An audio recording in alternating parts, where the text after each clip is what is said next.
Welcome, everybody, to the latest edition of the Johngy OR Else Podcast. I, of course, am Johngy of JohnG'sBeat.com, and with me, as always, who else but Tommy Else?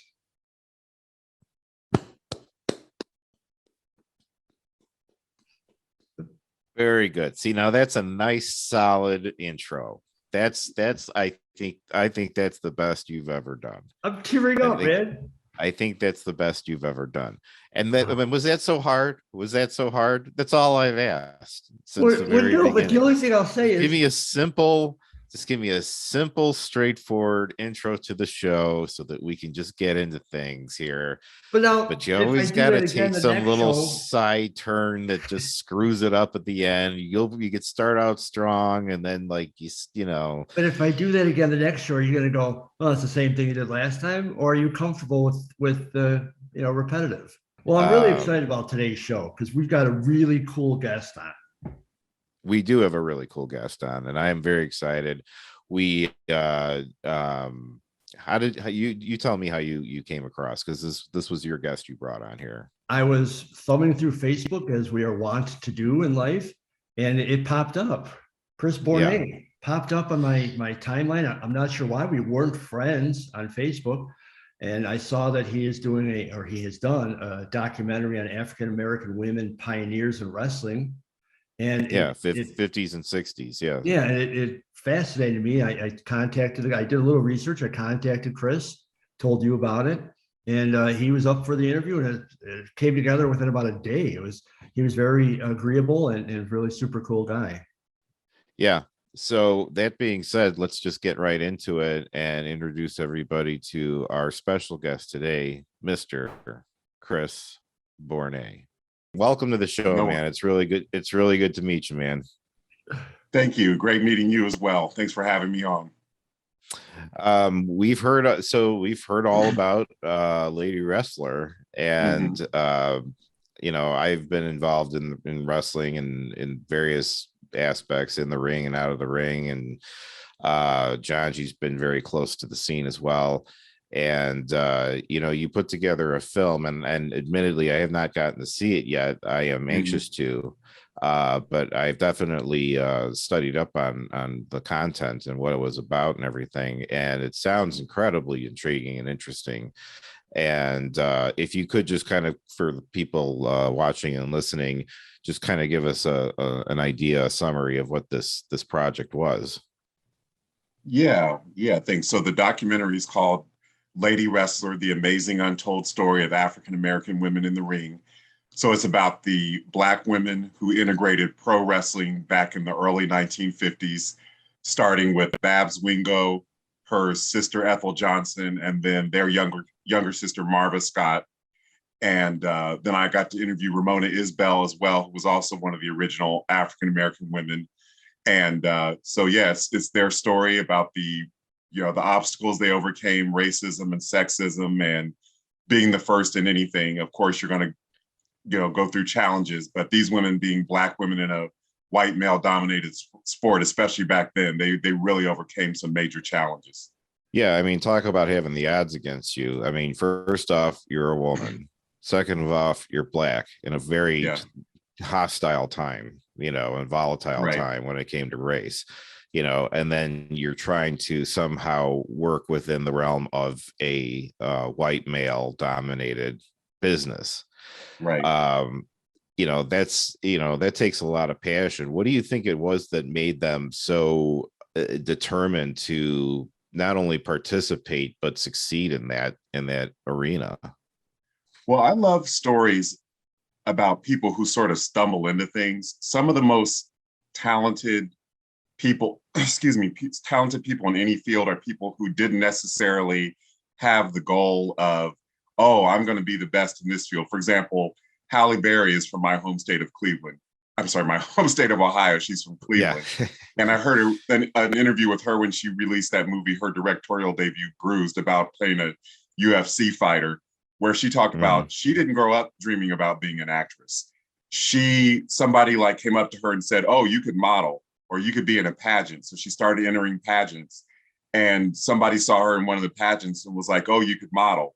And then she started modeling, and someone was like, oh, you could be an actress. And so it's something she stumbled into. It's the same thing with the Wingo sisters, because that was the family name, and they all took, except for Babs, they all took different names because their promoter, Billy Wolf, didn't want audiences to know they were sisters, because he thought they might, the audiences might think they were going to go easy on each other. But they were sisters who, by chance, they had older brothers who, like, they would just sort of like play around and work out with in the family garage. They'd make makeshift weights. This was obviously back in the late 40s when they started. They were in their teens, and Ethel was actually a preteen when they started.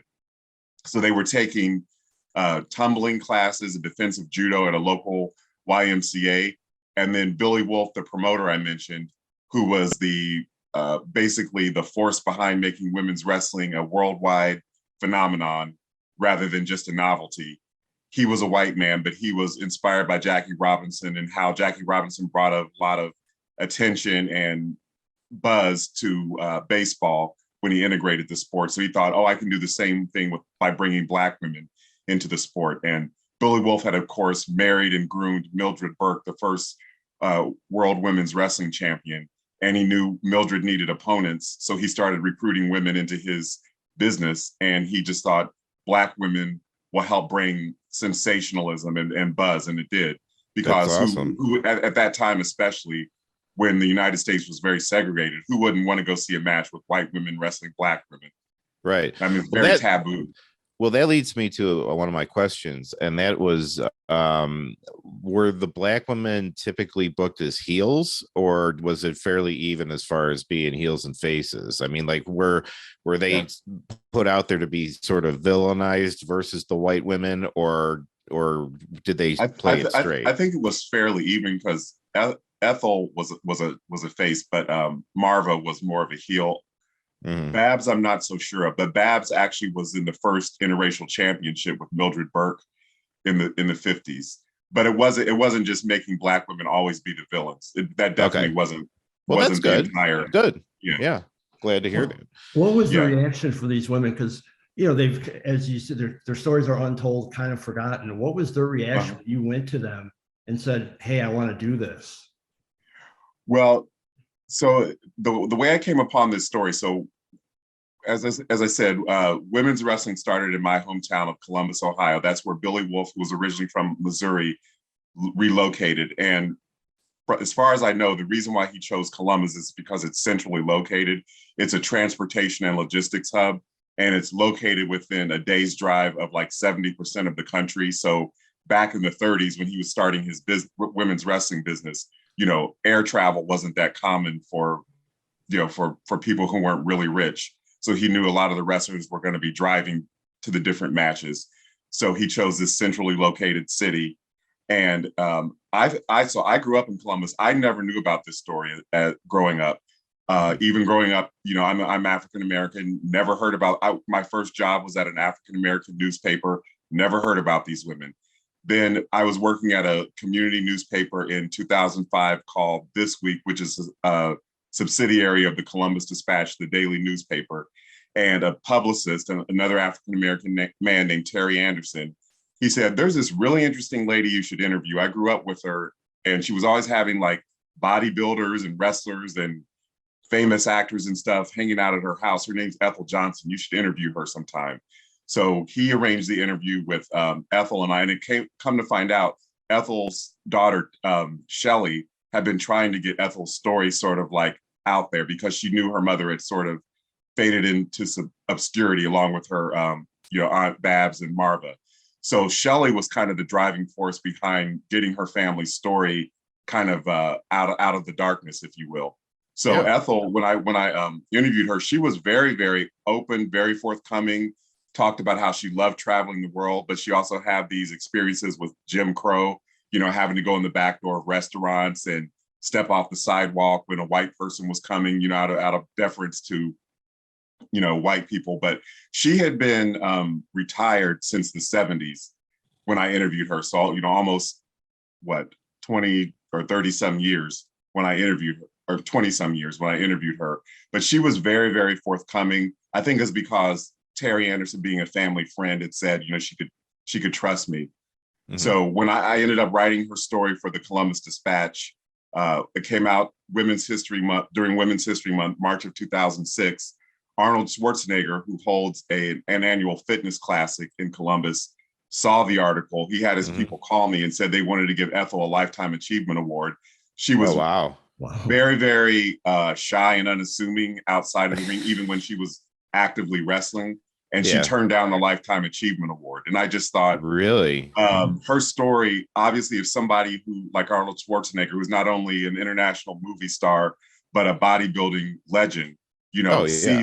sees the value in her story, it's Yeah. worth more than just one newspaper article. I had come across the documentary Lipstick and Dynamite about the white women who were Ethel and Babs and Marva's peers, like, Mildred Burke and Fabulous Moolah. Right. And I just thought they barely mentioned Babs in the documentary, and didn't really refer that there were this whole class of Black women there were dozens of them. So I just thought, why not ask Ethel if she's willing to be interviewed for a documentary? I'd always wanted to get into filmmaking. And surprisingly, she said yes. I think it's because she'd already trusted me since I had done the article. And through my research, I came across Ramona Isbell, who was friends with Babs and Ethel growing up, and found out there were dozens of these Black women back in the 50s and 60s who were worldwide famous wrestling stars. It sounds like just like they kind of fell into it. You sort of fell into this too. Into this, you mean? Into doing this project. Yeah. Yeah. I thought it was fascinating because how could this whole chapter of not only Black history, but the city's history with Billy Wolf and having this booming wrestling enterprise and, you name it, sports history, this entire chapter of history was right under my nose. And why is it not more talked about? And lots of people who live here in Columbus have said, wow, how come we never were taught this in school? Or how come our parents or grandparents never talked about this? And I've had a few like older African-Americans who said, yeah, I remember seeing, there was a wrestling show called the Lex Mayer Show. They were like, I remember seeing some of those women on the Lex Mayer Show. But other than that, I mean, it's been a really underground story. The Washington Post wrote an article and they called it the hidden figures of wrestling. And that's really what it is. Yeah. I know that there were circumstances where they would have, let's say they're going to wrestle a show, but they don't allow Blacks to be spectators there. Yeah. And I know that some of the women, would protest that and not work the show. I mean, what kind of repercussions did they face? Do like what would happen to them, or would the booker, come down on them for it, or how did that work? Yeah. So in the documentary, Ethel talks about how this was not a planned protest. It was like she got tired. She and the other Black women got tired of doing 2 wrestling matches per day, because they'd have to do one match for the white show and then a separate match. I'm sorry, one match for the white audience and then a separate match for the Black audience, because they didn't want the promoters and the venues didn't want Black people and white people intermingling and using the same restroom facilities, et cetera. So it just got to a point of like physical and emotional fatigue, just like how Rosa Parks said, she didn't set out looking to, start a bus boycott. It was just like, I was tired and I didn't feel like walking all the way to the back of the bus. It was sort of similar with Ethel and some of the other Black women wrestlers that were like, look, if you're not going to let the Black people in and force us to do 2 matches in one day, we're just not going to wrestle. So the repercussions they had were they had to forfeit their pay and just turn around and drive all the way back to Columbus from Tuscaloosa or wherever they were, at the time. But they did it because they were standing up for what they felt was right for them and fair and everything. I've worked 2 matches in a day before, and I know that's a bear. And if you're doing it on the regular, I mean, and especially when that's what the reason is too, when it's completely avoidable. So exactly. So have you gotten, what kind of response in general have you gotten from both the wrestling community and then from the Black community in general to your film? Yeah, all the response has been really, really positive. The wrestling community has been really receptive to honoring these women and helping to bring awareness. And, I appreciate you guys also helping to bring awareness to these women. The Black community has been really, really receptive. Every time I mention these women to anyone, Black, white, or otherwise, they're just fascinated. I actually went to the Cannes Film Festival in 2017. The documentary didn't actually show there, but I went there to network. And I was actually in line with Viola Davis's husband. And I know that because he turned around and introduced himself and said, I am Viola Davis's husband. Yeah. She wasn't in line, but we just happened to be in line together. And I told him the story. He's like, wow, that's amazing. There were, people from all over the world there, obviously. And they were like, wow, there were Black women wrestlers back in the 50s. We didn't even know there were women wrestlers, let alone Black women wrestlers. Sure. Yeah. Yeah. I don't know, like when the last time you've talked to any of them, but like, what are your thoughts or any of their thoughts on, like, the WWE right now has, I think, 4 Black women as champions, or at least 3, maybe 3. And they started that whole revolution. Do you have any thoughts on that? Well, in the documentary, and this is no slam, no pun intended, to the WWE, but both Ethel and Ramona said that they were not fans and didn't keep up with contemporary wrestling. And Ethel went so far as to say she thought it was much more theatrical than when she was in the business, because when they were in the business, like Billy Wolf and Mildred Burke started this formula called Sex, Muscles, and Diamonds to train women wrestlers. So like sex was sex appeal, muscles was the athletic training, and diamonds was like Hollywood glamour. So they had this like formula down where the women were real athletes. They knew all the holds. Ethel talks about her training regimen. It was like minimum of 3 hours a day, no steroids. Yeah. This is back before supplements. It was old school. You develop your abs by somebody throwing a medicine ball in your stomach. That's right. It felt like you were going through the floor. I mean, so I'm sure they appreciate the fact that there's more diversity now and Black women are being elevated more. Ethel actually passed away in September of 2018, but Ramona is still alive and well. And I've actually been in contact with Cathy Wembley, another one of the Black women trailblazers. And I think they appreciate the fact that society, it's not linear progress. It's sort of like, a step forward and 2 steps back, then maybe another step forward. But they didn't follow contemporary wrestling. They just felt like they were like the OGs. And when we did it, it was organic and real. Sure, yeah. And it's much more show business now, is how was their take on it. Well, let me ask you this. What is your, I don't know if you follow it to the current product or anything like that, but I mean, you probably have a general idea of where things are at. I mean, like, how do you feel about where Black women in wrestling are today? Well, an interesting story is that when I finished editing like an initial cut of the documentary in 2017, I realized I had never been to a wrestling match. I was a wrestling match when I was a kid. Like, I was a big fan of Rowdy Roddy Piper, who I got to interview for the documentary. That's this guy's man right here. He loves Rowdy. Oh, cool.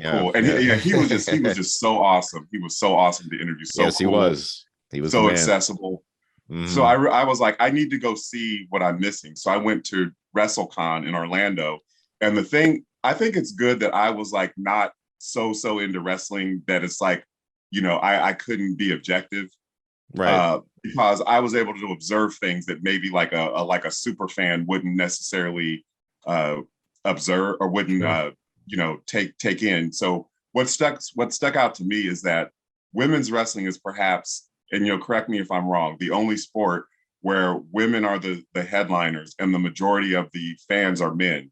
And it just struck me that it was like, I can't imagine a football stadium with 2 women's football teams squaring off against each other and male fans, like just hooping and hollering and running up, wanting to take selfies with them. And like, I interviewed some of the male fans at WrestleCon. They were like, these women are so underrated. And I like a lot of them more than I like the men. And, just went on and on and on raving about the women's ability. So I was just like, I just don't think that aspect of it, of the respect that men have, that male wrestlers and male wrestling fans have for the women, is appreciated enough. Like Rowdy Roddy Piper was very, very, talked about these women in glowing terms and said, they should be headliners, or they should have been headliners, but they were just sort of used as window dressing a lot of times. Mhm. So that was my take on it. Wow. He was very supportive of women's wrestling, and you know, shortly before he passed, he was really a big advocate for Ronda Rousey getting into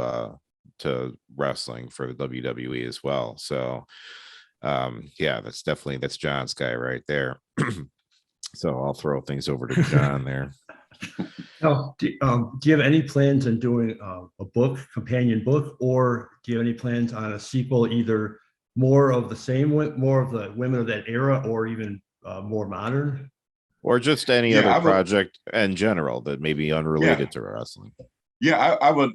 It definitely, the story definitely would lend itself to a book. So I would love to be able to put compile all the stories into a book. But I would really love to do a follow up, because Kathleen Wembley's story especially is she could have her own documentary, because she went on a separate circuit than the Wingo sisters, and she had her own separate career. At one point, she was both wrestling and working as like a secretary for Billy Wolf, because she was just always very professional and very businesslike. So he had her like handling some of the affairs in the office, and she was just like independent at a really young age. And like she left wrestling after a couple years. She married Bobo Brazil.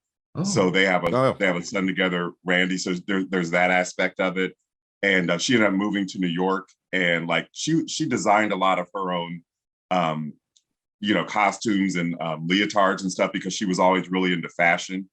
So her story alone, and then I've had other people. I had a screening during Women's History Month in March here locally, and another woman, Louise Green, who's still alive and well, came up to me and was showing me her memorabilia.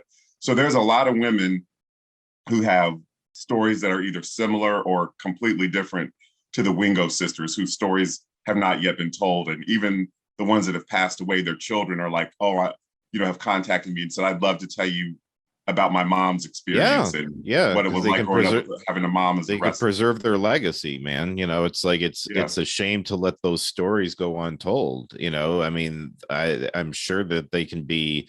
I mean, they're not only fascinating, but I mean, they're definitely inspirational. You know, and it gives you a real sense of the drive that these people. I mean, because it's under the best of circumstances, the world of wrestling is a very difficult life to live. I mean, and then you throw on top of it all the other stuff that they had to contend with as well. I mean, it's my hat is off to them, but my hat is off to you as well, because I love that you looked into this, that you brought this to light. I was immediately fascinated when I heard about this and looked into it more and everything.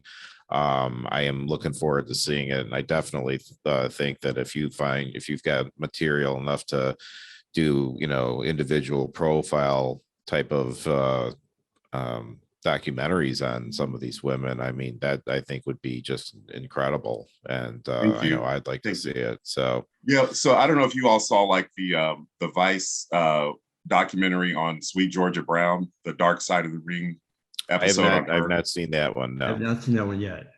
Yeah, because she was a little bit after. I mean, she came in, I believe, in the 60s, so she was a little bit after the Wingo sisters. I mean, they were still wrestling at the same time, but she started a little bit later. And like her experience, because I believe the Fabulous Moolah had started managing wrestlers and was managing Sweet Georgia Brown at one point. And Sweet Georgia Brown's children pretty much outright said their mother was being pimped out. Like she'd come back from these wrestling trips pregnant. So I don't know. I don't know what the situation was, but that's just another example of her experience was completely different from Ramona Isbell and the Wingo sisters. A lot more traumatic. Even though all the women went through some traumatic experiences, a lot more traumatic and a lot more tragic, unfortunately. It's just a shame it's taken this long for the stories to start coming out, because like Tommy had said, I mean, fascinating stories. Like you said, it's not only wrestling, it's just part of history, part of Black history.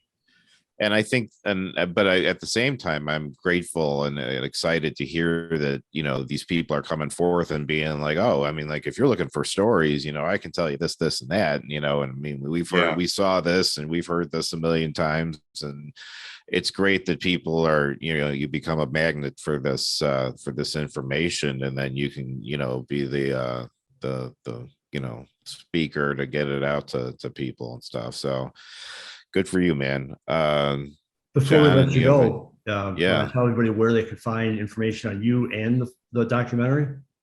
Yeah, so the movie is available on Amazon. You can rent it or buy it. And awesome. If you want more information, the movie website is ladywrestlermovie.com.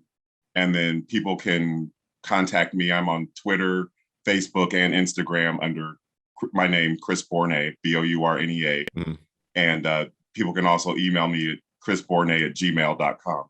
Well, I'm going to get it on Amazon, and I'm going to tweet at you once I'm done watching it and let you know what I thought, which I'm sure will be positive. I doubt I'll come on there and be like, that sucked. Whatever you think of it. Yeah, please let me know. No, I will. I will absolutely watch this, and I am looking forward to it. And it's been a real honor and pleasure to get to talk to you first. I would rather have gotten to see it first, so maybe I'd have a little better in-depth questions, but you've got me really excited about it, and I'm certainly looking forward to seeing it. So cool. Thank you again for coming on here and being with us and sharing your part of the story for this. This has been a pleasure. Thank you. It's been an honor for me. And if after you watch it you have like burning questions, I'm happy to come back on.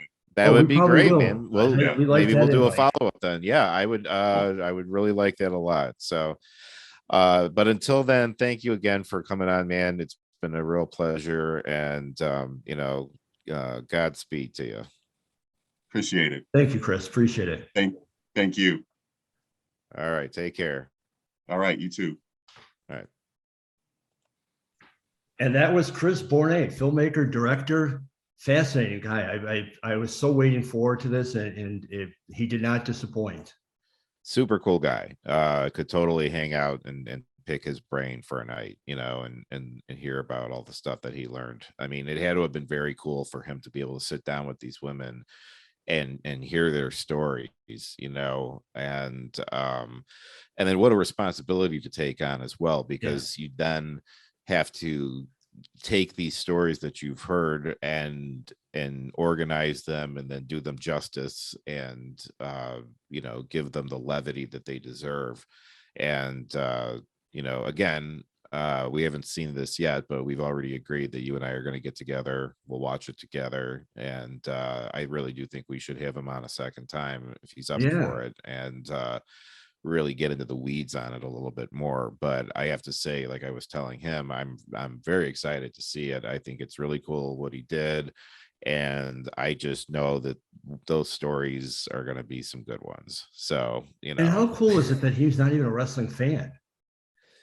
Yeah, that's and exactly. I mean, like I like that part of it, because he's so invested in just the story, and with an unbiased, because so many people will just hear pro wrestling, and it's like and they've already cashed out on the whole thing. But that didn't stop him at all, and I'm sure in some way it probably intrigued him all the more. So and for him to know that this was a part of the legacy of where he lived and the community he grew up in, but yet was so underspoken, very cool that he did that. I like seeing this sort of stuff in the world. I like learning about these things and seeing people do this stuff, and again, just a nice guy too, man. It's really cool. I could definitely hang out with that dude. So, well, this is what I say. I had as you said, the best introduction to the show I've had. We've had a fantastic interview. Yeah. I haven't choked in the end here. So I say we end on a high note. We wrap this one up. We thank Chris Bournea for his time, his consideration. We certainly will be talking to him again. Yeah. I say we take this one home. Well, we're both going to tweet out our initial responses to the movie when once we have seen it. They can find me at Tommy_else, and they can find you at Johngy's Beat or at Johngy's Beat. Sorry. But yeah, so until next time, John, This is John like of to take us home. johnsbeat.com for the or else, the Johngy or Else podcast. With me as always, who else but Tommy Else? It was really close. It was really close. The intention was good. The execution, you stumbled. Goodbye.